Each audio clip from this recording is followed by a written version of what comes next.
2023 में राजस्थान में विधानसभा चुनाव हुए हैं। तीन तारीख को उनका जो है मतगणना हो चुकी है और राजस्थान के नए मुख्यमंत्री भजन लाल जी शर्मा मनोनीत किए गए हैं।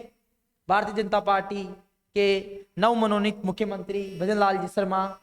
तो आज भजन लाल जी शर्मा के बारे में बात करने वाले हैं, कुछ महत्वपूर्ण बातें करेंगे, इनकी मतलब राजनीतिक कैरियर के बारे में बात करेंगे और इनको ही क्यों बनाया गया। वरिष्ठ कार्यकर्ता थे, वरिष्ठ नेता थे भारतीय जनता पार्टी में, उनको क्यों दरकिनार किया गया। इसके लिए मैं मेरे साथी राहुल सर को बुलाना चाहूंगा। दोनों मिलकर आज चर्चा करेंगे कि क्या कहानी है भजन लाल जी शर्मा को चुनने की कहानी, मुख्यमंत्री बनाने की कहानी समझेंगे। आइए राहुल सर, स्वागत है आपका। जी गुड मॉर्निंग राजस्थान। आज जैसे कि डीके सर ने बोला है, हम लोग चर्चा करने वाले हैं हमारे नए मुख्यमंत्री, राजस्थान के नए मुख्यमंत्री श्री भजन लाल जी शर्मा के बारे में। इनको मुख्यमंत्री बनाया गया है, काफी टाइम हो गया था, 6 7 8 दिन हो गए थे, चुनाव हो गए थे, रिजल्ट आ गए थे उनके और कोई मुख्यमंत्री घोषित नहीं किया जा रहा था। सबकी धड़कनें राजस्थान में रुकी हुई थी कि किसको मुख्यमंत्री बनाया जाएगा। नाम आ रहे थे, बहुत सारे नाम आ रहे थे मीडिया में, लेकिन वो सारे नाम सारे एकदम एक कोने में पड़ गए जाके और एक नया चेहरा निकल के आया जिनका नाम है भजन लाल जी शर्मा। अब देखो, ये इनके बारे में अगर वो आम जनता भले ही नहीं जानती है कि ये कौन है कौन नहीं, इनके बारे में नहीं जानती। जहां तक कि मैंने सर्च किया है, इनके बारे में देखा है, तो ये ऐसा नहीं है कि हाँ ये बिल्कुल अननोन पर्सन है। ये पहले से बहुत कुछ कार्यकर्ता रहे हुए हैं, जैसे कि आरएसएस में इनका बहुत बड़ा पद रहा हुआ है, राजस्थान में ये महामंत्री रहे हुए हैं। और पहले भले ही इनका पॉलिटिक्स कैरियर इतना ज्यादा नहीं है कि हाँ पहले ये सांसद रहे हो, उसके बाद 2-4 बार विधायक रहे हो, मंत्री रहे हो, ऐसा कुछ नहीं है। लेकिन फिर भी ये राजनीति में बहुत अच्छे से सक्रिय रहे हैं, राजस्थान की राजनीति में, इंडिया की राजनीति में बहुत अच्छे से सक्रिय रहे हैं। देखते हैं इनके बारे में, पूछते हैं डीके सर। देखो क्या क्वेश्चन करते हैं, उसका जवाब देने की कोशिश करूंगा। सबसे पहले बहुत बहुत शुक्रिया राहुल सर, आप यहाँ पर आए हमसे जुड़ने के लिए, थोड़ा टाइम देने के लिए। और आपको मैं बताना चाहूंगा दोस्तों कि भजन लाल जी शर्मा के बारे में जहां तक बात हो रही है कि भारतीय जनता पार्टी में और भी कई वरिष्ठ नेता थे, फिर भी मतलब एक पहली बार के विधायक है जो सांगानेर से चुने गए हैं। पुष्पेंद्र भारद्वाज जी है, उनको 48,081 वोटों से हराया है और पहली बार के विधायक को मुख्यमंत्री बनाया है। इसके सबसे पहले इसका सबसे बड़ा राज मेरे हिसाब से तो राहुल जी ये होता है कि ये जो फोटो देख रहे हो, उस फोटो में देखो आप किस प्रकार इनके बीच में कॉम्बिनेशन बना हुआ है, किस प्रकार बात कर रहे हैं। तो मेरा ये कहना है कि आप इनकी जीवन परिचय के बारे में या राजनीतिक कैरियर के बारे में थोड़ा बहुत अपने दर्शकों को बताइए, ताकि लोगों तक पहुंच चुके कि ये हालांकि हो सकता है कि पहली बार ही विधायक है, लेकिन इनका जो राजनीतिक कैरियर है, जो शुरू से ही इनका राजनीतिक कैरियर है, वो कहीं ना कहीं भारतीय जनता पार्टी के प्रति इनकी जो अभी सहानुभूति रही है, सहानुभूति रहने का सबसे बड़ा कारण है इन्होंने भारतीय जनता पार्टी के लिए लगातार एक कर्मठ कार्यकर्ता के रूप में कार्य किया है। दर्शकों तक ये बात पहुंचनी चाहिए। जी बिल्कुल, मैं आपको बताना चाहूंगा कि अभी जो ये सीएम जो बने हुए हैं भजन लाल जी शर्मा, ये अभी करेंट में अभी जो चुनाव हुआ था उसमें राजस्थान में जयपुर में सांगानेर सीट से ये जीते हुए हैं। और इससे पर ये रहने वाले हैं भरतपुर के नदवई जो तहसील है उसका एक गांव है, वहां से ये रहने वाले हैं। और ये बहुत पहले से आरएसएस में ये सक्रिय हैं, आरएसएस के राजस्थान के ये महामंत्री रहे हुए हैं। इससे पहले 1992 से ये बहुत पहले से सक्रिय है इन चीजों में, हिंदुत्ववाद में, कहाँ पे क्या हो रहा, कहीं पे भी कोई भी मोर्चा हिंदुत्व के खिलाफ कहीं होता है तो वहां ये सबसे आगे पहुंचते हैं। 1992 की बात करें, बाबरी मस्जिद, अयोध्या मंदिर, वहां पे भी इन्होंने बहुत अच्छी भूमिका निभाई। तो इनका राजनीतिक कैरियर भले ही इतना ज्यादा कुछ खास नहीं था, लेकिन ये सक्रिय बहुत थे। और जहां तक कि मैं मानता हूं जो पीएम मोदी है, ये अपन कंपेयर कर सकते हैं एक क्रिकेट टीम से। कुछ दिन पहले बहुत ही अपने फेवरेट, सबके फेवरेट महेंद्र सिंह धोनी जैसे की एंट्री उन्होंने ली थी और उसके बाद जब तक वो रहे तब तक उन्होंने गजब का काम किया। गजब का काम का मतलब क्या है, बहुत सारे लोग ऐसे बोलते हैं कि जब से वो आए थे तो उन्होंने क्या गांगुली को साइड कर दिया, गांगुली का कैरियर खत्म कर दिया। हाँ मैं मानता हूं, और वैसे ही कंपेयर कर रहे हैं मोदी को कि इन्होंने भी क्या कर दिया, जितने भी पुराने थे, बहुत वसुंधरा राजे बहुत पहले से यहाँ पे सीएम थी, उनको हटा दिया। ऐसे एमपी में क्या है, शिवराज सिंह चौहान थे, उनको हटा दिया, 15-20 साल से लगातार वहां से सीएम थे, उनको हटा दिया। और ये बिल्कुल अपनी मनमर्जी कर रहे हैं। अरे भैया मनमर्जी नहीं, अगर आप सही से कंपेयर करो ना, अगर उस धोनी को भी देखोगे तो धोनी ने क्या किया, युवाओं को और बिल्कुल नए चेहरों को क्या एक मौका दिया और उन पे बिलीव किया और उनका रिजल्ट जो निकला ना वो देखने लायक था। वैसे ही कुछ यहाँ पे मोदी भूमिका निभा रहे हैं।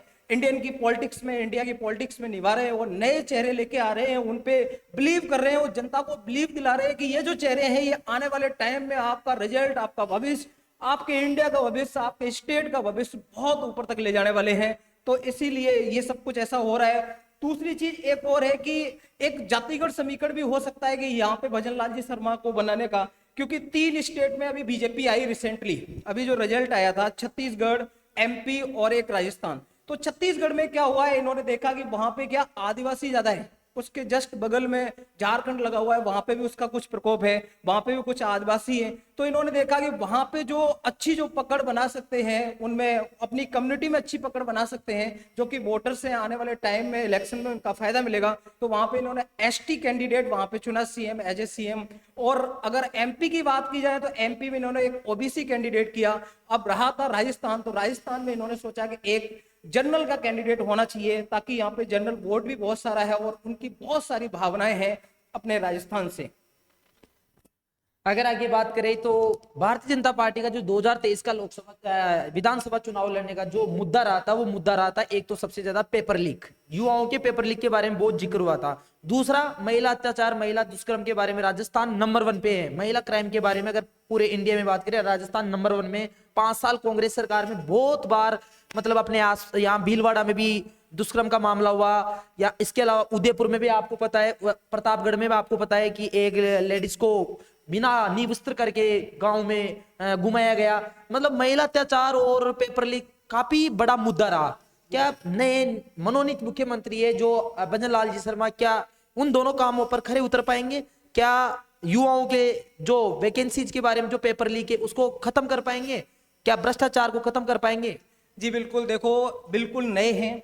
नए को क्या होता है, कभी भी कोई भी इंसान अगर जो किसी जगह नया जाता है तो उसके ऊपर जिम्मेदारियां बहुत होती है, और जिम्मेदारियां उसको बिल्कुल बखूबी निभानी पड़ती है। अगर जिम्मेदारी निभा के वो निकल गया, फॉर एग्जांपल वापस एक क्रिकेट का एग्जांपल लेते हैं, अगर वो मैच बिल्कुल बिगड़ चुका है, मतलब कि सब कुछ बहुत सारे आउट हो चुके हैं, मैच बिल्कुल अपने हाथ से निकल रहा है, और किसी अपन नए खिलाड़ी पे विश्वास करके लेके आते हैं, तो नया खिलाड़ी भी ये सोचता है सामने वाले ने मेरे पे बिलीव किया है, पूरी इंडिया मेरे को देख रही है, यहाँ पे मेरे को खरा उतरना है। तो वैसे ही लास्ट गवर्नमेंट की जो बात करें तो यहाँ पे बहुत सारे दुष्कर्म हुए, बहुत सारी चीजें, बहुत सारे पेपर्स आउट हुए। तो ये ऐसा तो नहीं है किसी घर में किसी 2-4 लोगों के अंदर हुआ है, उनको ही केवल पता है, ये तो पूरी इंडिया को पता है, राजस्थान को पता है, सबको पता है कि ऐसी ऐसी चीजें यहाँ पे हुई है, यहाँ पे दुष्कर्म हुए हैं, यहाँ पे पेपर आउट हुए हैं। तो भजन लाल जी शर्मा को भी पता है, और उनको पता है अगर उनको रिप्लेस करके गवर्नमेंट में उनको बीजेपी में आके उनको एज ए सीएम बनाया गया, तो कम से कम सबसे पहले जो गलतियां की है रिसेंटली, उन गलतियों पे तो ध्यान देना है, और ध्यान देते हुए आगे बढ़ना है। वो गलतियां बिल्कुल नहीं करनी है,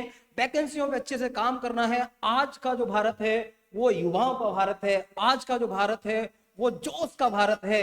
अगर आप युवाओं को लेके साथ में चलोगे, युवाओं के हित में काम करोगे, युवा आपके साथ में होंगे, तो आप झंडे गाड़ दोगे। सिर्फ और सिर्फ राजस्थान में नहीं, ऑल ओवर इंडिया, क्या पूरे वर्ल्ड में झंडे गाड़ दोगे।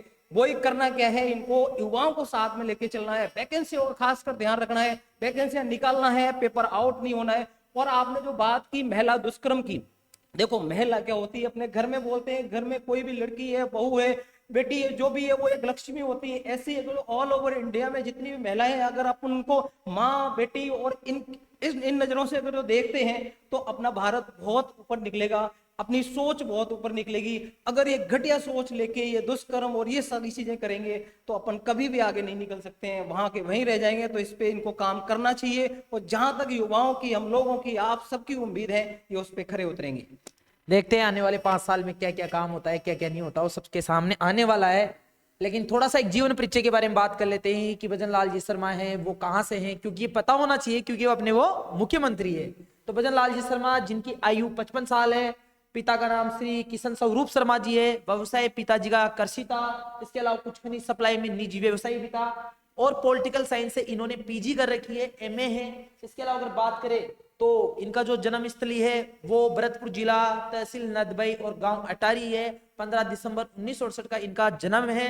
उसके बाद में बात करें तो ये अखिल भारतीय विद्यार्थी परिषद एबीवीपी के संपर्क में आए, और वहां से इनका राजनीतिक कैरियर शुरुआत होती है, राजनीति की शुरुआत होती है। इसके बाद में इन्होंने सबसे मेन बात यह है कि ये आरएसएस के खरमट कार्यकर्ता के रूप में जाने गए। 1992 में जो श्री राम आंदोलन, श्री राम जन्मभूमि के मामले में जो आंदोलन हुआ था, बाबरी मस्जिद, जैसा आपने पहले जिक्र किया, उसमें इन्होंने सक्रिय भागीदारी निभाई थी और वहां से ही इन्होंने मतलब स्टार्टअप वहां से मिला और यहाँ से राजनीतिक कैरियर में ऊपर सन 2000 से 2005 सरपंच का चुनाव लड़ा। देखो एक आम कार्यकर्ता रहेंगे जो कभी सोचा नहीं था कि एक सरपंच क्या बन सकता है, सीएम बन सकता है। वो नरेंद्र मोदी जी के राज में संभव है और उन्होंने करके दिखाया है। एक छोटे से कार्यकर्ता को यहाँ पर सरपंच, जो सरपंच बना हुआ है उसको एक सीएम की पद पर यहाँ पर बैठा है। बात करें तो फिर इन्होंने क्या किया, जिलाध्यक्ष रहे भाजपा युवा मोर्चा में, भाजपा युवा के, इसके अलावा फिर जिला मंत्री भी रहे भारतीय जनता पार्टी जिला भरतपुर के, और जिलाध्यक्ष रहे सन 2009 से 2014 तक भारतीय जनता पार्टी भरतपुर के जिलाध्यक्ष ये रह चुके। और भी बात करें तो भारतीय जनता पार्टी के प्रदेश महामंत्री रहे, 4 बार प्रदेश महामंत्री रहे सन 2016 से अब तक भी।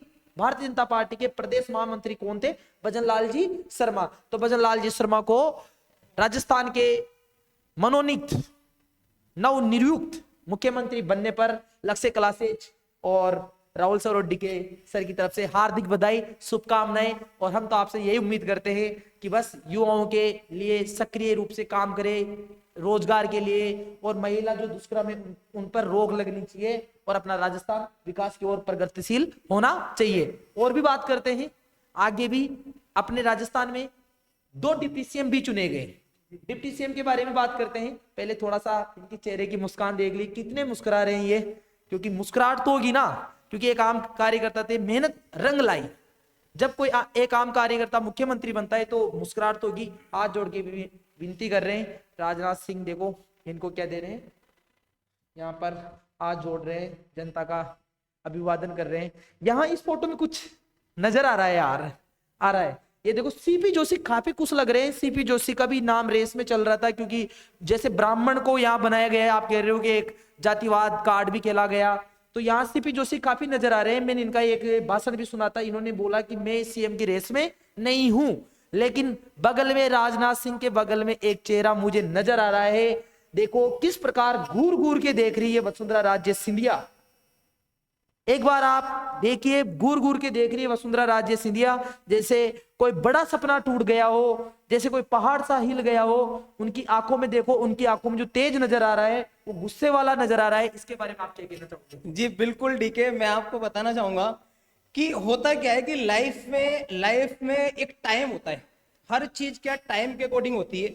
आप सोचो जो हमें बचपन में मिला था वो जो फ्रीडम है वो हमें आगे भी जिंदगी भर वो मिले नहीं मिल पाती है। बचपन में आपके ऊपर कोई प्रेशर नहीं रहता, आप फ्रीडम बिल्कुल रहते हो। जो आपके अंदर ताकत युवा में होती है, जो आप जवानी में जो आपके आप जो कर सकते हो, जो आपके अंदर जो ताकत होती है, आप सोचो बुढ़ापे में मिल जाए वो चीज नहीं मिल सकती।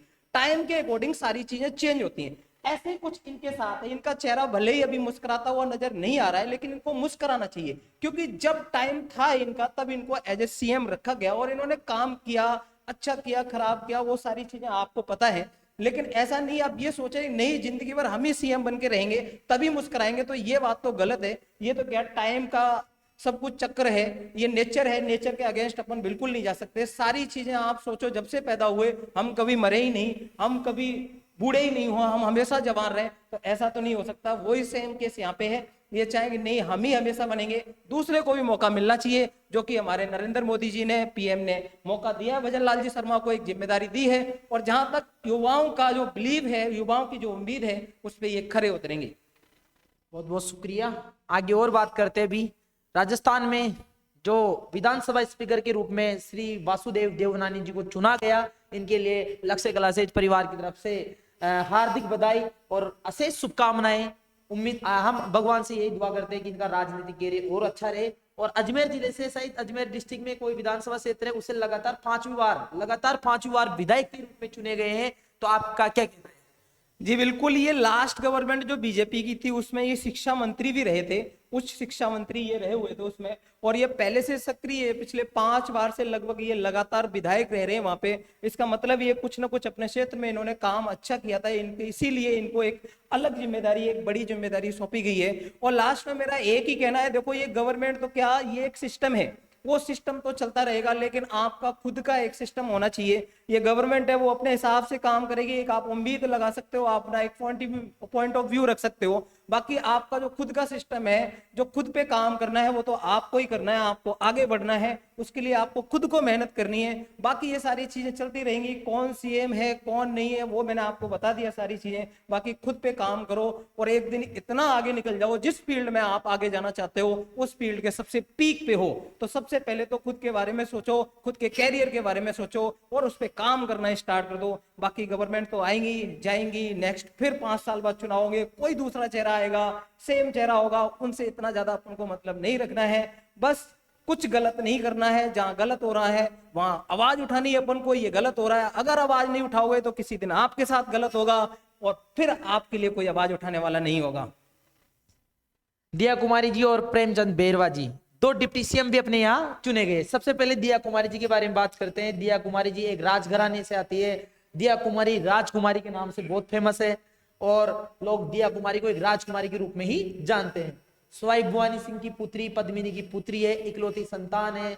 2013 में नरेंद्र मोदी जी ने इनको विश्वास किया और 2013 में पहली बार विधायक के चुनाव के लिए सवाई माधोपुर विधानसभा क्षेत्र से इन्होंने लड़ा, वहां पर ये अजय रहे।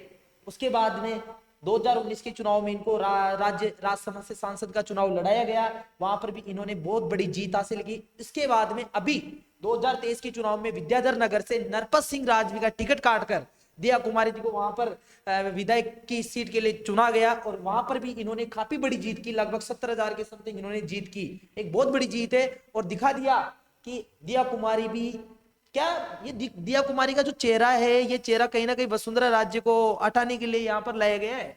देखो बिल्कुल डीके, एक चीज मैं जहां तक मैं सोचता हूं, जहां तक मैंने देखा है, तो अभी इंडिया में जो सीएम जो कैंडिडेट है वो महिला सीएम वो केवल एक ही जगह है। आप जानते होंगे वेस्ट बंगाल में ममता बनर्जी जो है वो सीएम है। तो इंडिया की जितनी भी महिलाएं हैं वो भी एक आइडियल चाहती है, हमारा भी कोई एक आइडियल हो, अच्छा काम करे, उसको हम लोग हमारा नेता माने और उसके अकॉर्डिंग काम करें और हमारे लिए भी कोई आवाज उठाए, नारी शक्ति के लिए आवाज उठाए। जैसे कि अभी आपने बोला था दुष्कर्म मामला, इन सारी चीजों में हर एक महिला चाहती है कि हमारा भी एक नेता हो जो कि हमारी कम्युनिटी को, हमारी महिलाओं को, सबको क्या आगे तक ले जाए, उनको सुरक्षा प्रदान करे, सारी चीजें। तो कहीं ना कहीं अगर वो प्रधानमंत्री नरेंद्र मोदी जी ने इनका जो नाम दिया है, एज ए डिप्टी सीएम दिया है, एज ए डिप्टी सीएम इनको बनाया है, वो कहीं ना कहीं महिलाओं के लिए बहुत अच्छा है और ये उस पर खरी उतरेंगी, उस पर अच्छा करेंगी काम और महिलाओं के लिए गर्वान्वित साबित होंगी। एक बार फिर से दिया कुमारी जी को डिप्टी सीएम बनने पर, उप मुख्यमंत्री बनने पर लक्ष्य क्लासेज के परिवार की तरफ से हार्दिक बधाई, शुभकामनाएं। हमें पूर्ण विश्वास है कि आपके कार्यकाल में राजस्थान विकास की ओर तीव्रता से उन्मुख होगा और राजस्थान नई ऊंचाइयों, नई बुलंदियों पर पहुंचेगा। एक और बात कर लेते हैं, एक दलित चेहरा जिनको खुद को विश्वास नहीं था कि वो, भाषण सुना मैंने इनका, खुद को विश्वास नहीं था कि वो उप मुख्यमंत्री चुने जा सकते, श्रीमान प्रेमचंद जी बेरवा, दूदू, जो काफी फेमस नाम है, दूदू, जो विधानसभा क्षेत्र से इन्होंने बाबूलाल नागर को हराकर विधायक बने और एक उप मुख्यमंत्री के रूप में इनको चुना गया। प्रेमचंद जी बेरवा को भी उप मुख्यमंत्री चुने जाने पर लक्ष्य क्लासेज परिवार की तरफ से हार्दिक बधाई, शुभकामनाएं। हमें विश्वास है आप सभी मिलकर हमारे जो आपके नेतृत्व में राजस्थान विकास की ओर प्रगतिशील होगा और राजस्थान विकास की ओर बढ़ेगा। बहुत बहुत बधाई। और 15 तारीख को शपथ ग्रहण समारोह होगा, सब लोग देखो उसको और अच्छे से एंजॉय करो। बाकी बिलीव रखो कि ये जितना भी सिस्टम जो बनाया गया है, जिसको सीएम डिप्टी सीएम बनाया है, ये अपने कार्य में बहुत आगे तक जाएंगे, अच्छे बखूबी अपना कार्य निभाएंगे और हम लोगों को बिलीव करना है और अपने क्षेत्र में आगे बढ़िया करते जाना है। बस, थैंक यू, बहुत बहुत शुक्रिया हमसे जुड़ने के लिए। Thank you.